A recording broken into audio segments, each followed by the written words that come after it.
Hello mga tagay, nandito naman si Inday Tagay, ang babaeng hindi naubusan ng pasensya.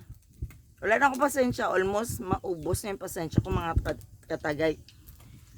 Isipin niyo mahaba na yung video ko, yung pag-harvest ko ng tanim, ng gulay, hanggang sa pagluto ko, naputo lang. Pero anyways, pwede ko man siya ikuan. Pero anyways, ngayon ang gawin natin, ito, nilagyan ko ng isda. Inutay ko. I-short video na lang natin. Inutay ko yung isda. Pampalasa yan.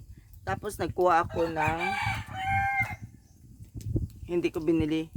Nagutang. Wala tayong pera. Nagutang ako ng Magic Sarap. So, ngayon kay nakakuha ako ng talong. May kasama na yung itlog. May bilog na talong. Tapos okra na tinanim ko man, ito bilog na talong ito.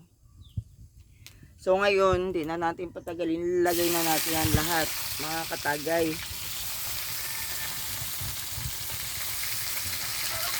Kasama yung sili, optional lang yung sili mga katagay. So hindi na ako masyado nag-explain kay mahaba na yung video ko, wala pa, sayang. Pero yun na, may isda, yung leftover na isda, nilagyan ko ng talong, pati okra. Ngayon, anong gawin ko? Magkuha ako ng, wait lang, tapon mo na natin itong tubig, mga katagay. Yan. O yung aso ko.